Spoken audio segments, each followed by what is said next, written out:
En face de l'ancien centre de tri du SMD3 à la Rampe-Painsol, un tout nouveau centre de tri géré par Paprec a été inauguré le jeudi 7 mai 2026.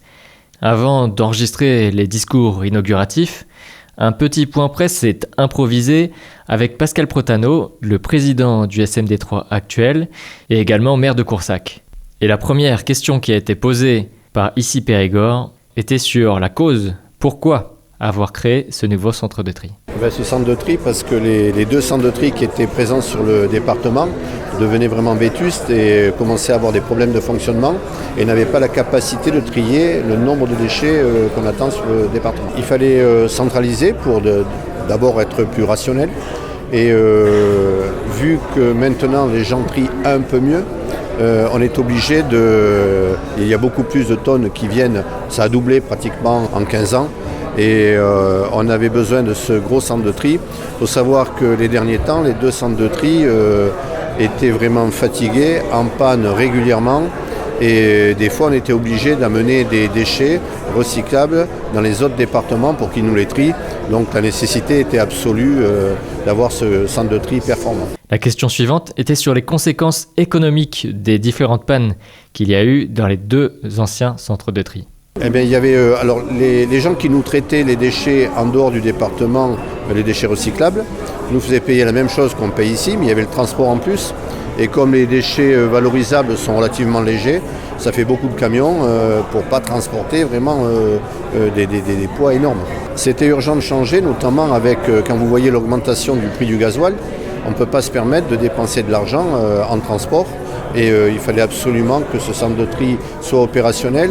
Et une chance pour nous, les délais qu'on avait annoncés ont été respectés, le calendrier a été tenu par les entreprises et il a démarré quand il devait démarrer, c'est-à-dire au mois de janvier de cette année. Ensuite, Pascal Protano a parlé des changements qu'apporte ce nouveau centre de tri. Tout change déjà dans le confort si je peux appeler ça confort, des personnes qui trient, parce que les conditions dans les anciens centres de tri étaient abominables. Alors que là, maintenant, on a des conditions de travail qui sont décentes, avec plus de luminosité, moins de bruit, et puis il y a surtout des techniques différentes qui font que on peut trier plus de matière et donc recycler plus de matière. La question ensuite était sur ce qu'en pensent les employés de ce nouvel outil. Là, on a fabriqué une cathédrale industrielle, mais nécessaire, contrairement à ce que certains disent. L'évolution des technologies, c'est très rapide. Et si ça se trouve, dans quelques années, il faudra déjà changer une partie de la chaîne parce qu'il y aura des machines plus perfectionnées, il y aura des demandes et des obligations qui vont faire qu'on va l'améliorer à mesure. Mais c'est un centre de tri qui est à la pointe, mais qui est vraiment le centre de tri de notre année et de notre époque. La question suivante était sur ce que vont devenir les anciens centres de tri. Vu le nombre de déchets qu'on traite, les deux centres de tri vont être utilisés soit pour le stockage, soit pour faire des centres de transfert. Mais on manque de locaux et on va les utiliser, il n'y aura pas de gaspillage. Et puis on a optimisé, il y a des machines de ces centres de tri qui viennent en complément aux machines d'ici pour faire des machines de secours. On a vraiment optimisé au maximum. Et enfin une question sur plutôt les statistiques et les usages des Périgourdins sur le tri. En 2010, les gens mettaient à peu près la moitié de ce qu'ils mettent au sac jaune aujourd'hui. Alors je pense que la redevance incitative a incité à trier, il ne faut pas se faire d'illusions et c'est une bonne chose, mais nous il fallait qu'on soit compétitif et qu'on arrive à suivre.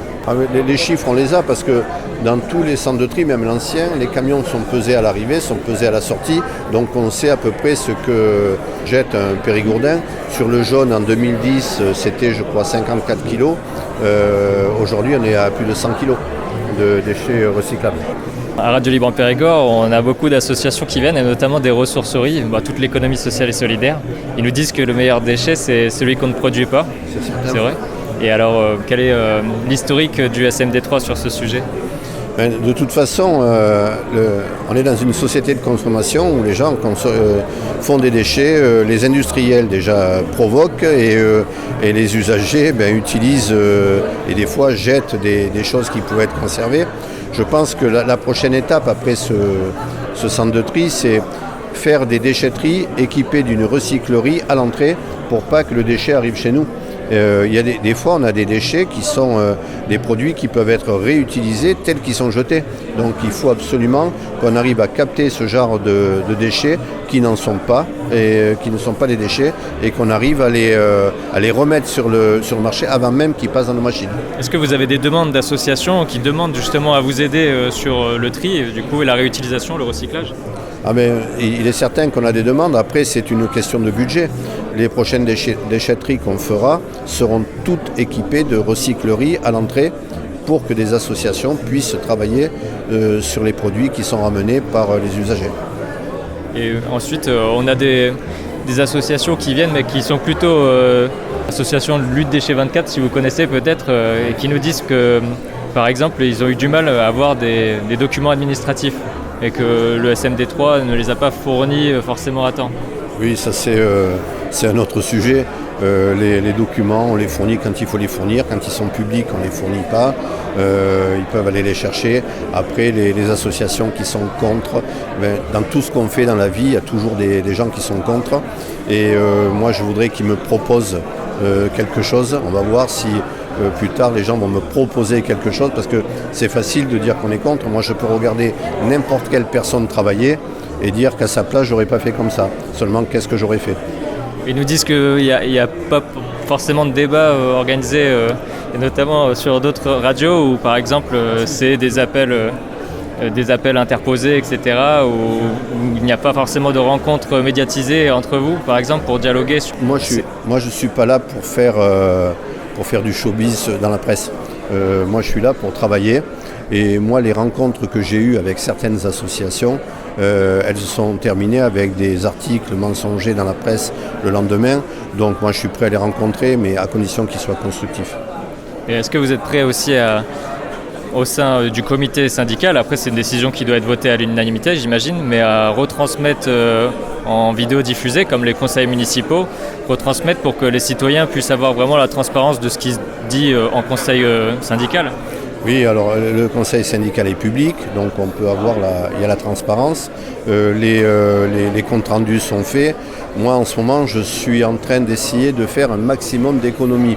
Donc, je ne suis pas dans une idée de faire des dépenses supplémentaires pour acheter des matériels différents, pour faire de la vidéo, etc. Moi, pour le moment, je travaille de façon très terre à terre, parce que je dois équilibrer un budget, et il faut que j'équilibre ce budget. Et après, alors c'est sûr que, vous savez, les mêmes personnes qui me demandent que la redevance incitative soit moins chère, me demandent aussi plus de services et plus de matériel. Ça ne va pas ensemble. Oui. Si on veut réduire le coût de la redevance incitative, on ne peut pas augmenter le matériel qu'on achète. Mais les médias peuvent capter et enregistrer. Est-ce qu'on peut diffuser ce qui se passe en comité syndical ? Les médias sont présents au comité syndical. On peut diffuser ? Mais bien sûr. Donc, par exemple, le prochain, par exemple, ça sera le 12 mai. À condition de transmettre l'information et de ne pas la truquer. Où on essaie de retransmettre l'intégralité. Le prochain, c'est le 12 mai. C'est ça. À quelle heure ? C'est à 16h. Bon, mais on verra. Vous allez être candidat pour être président ? Il y a des grandes chances, oui. Donc vous continuez sur ce poste de président du SMD3 ? Je suis passionné et j'estime que je n'ai pas fini ma mission. J'aurai fini ma mission quand il y aura une tarification sociale. Et ce qui est peut-être débattu à l'Assemblée. Oui, mais je pense qu'on n'y arrive pas. Et donc c'est vraiment inadmissible qu'il n'y ait toujours pas de tarification sociale sur les déchets, comme il y a de la tarification sociale sur l'eau, l'électricité et sur tout le reste. J'ai eu des questions aussi sur cette tarification dont vous avez parlé. Qui a choisi le quota ? Comment ça a été défini ? Est-ce qu'il y a une étude, par exemple, donc le nombre minimal d'ouverture que les personnes ont le droit ? Bien sûr, ça a été étudié par nos services et par un bureau d'études. Et très sincèrement, sur ce sujet-là, je dirais qu'il n'y a pas de sujet. Parce que les ouvertures que l'on donne avec la redevance, c'est des ouvertures suffisantes. La personne qui n'a pas assez d'ouverture, c'est la personne qui ne trie pas correctement. Et alors, pourquoi ne pas avoir mis 0 par exemple, et que des personnes n'aient pas à payer du tout si elles ne consomment pas, elles n'utilisent pas de déchets, elles ne donnent pas de déchets au SMD3 ? Il n'y a personne qui ne donne pas de déchets. Il n'y a personne qui n'a pas de déchets. Tout le monde a des déchets. Ouais, je vois bien une maison toute autonome à la campagne qui a fait tous les efforts avec même la réutilisation d'eau, phytoépuration, etc. Oui. Des personnes qui sont, on peut les appeler... Ces personnes utilisent les déchetteries, utilisent les sacs jaunes, utilisent le verre, et donc ce sont des déchets qui sont inclus dans la redevance incitative. Il n'y a pas, la redevance incitative ne paie pas uniquement l'ordure ménagère. Ça paie tous les déchets et tous les services du SMD3. La redevance incitative paie le centre de tri. Et tout le monde utilise le centre de tri, puisque quand vous achetez quelque chose qui a de l'emballage, eh bien forcément vous allez aller aux déchets. Parce que j'en ai croisé des personnes qui ne jettent jamais aucun sac poubelle. Mais ça n'existe pas. Et qui sont vraiment dans le zéro déchet. C'est quelque chose qui est important dans leur vie. Et d'avoir une tarification qui est trop haute pour ces personnes. De ne pas utiliser. Ouais. Bon, c'est bon. Eh bien, on a votre réponse. Merci. L'enregistrement avec Pascal Pourtanot s'arrête là malheureusement à cause des discours inauguratifs qui ont commencé juste après.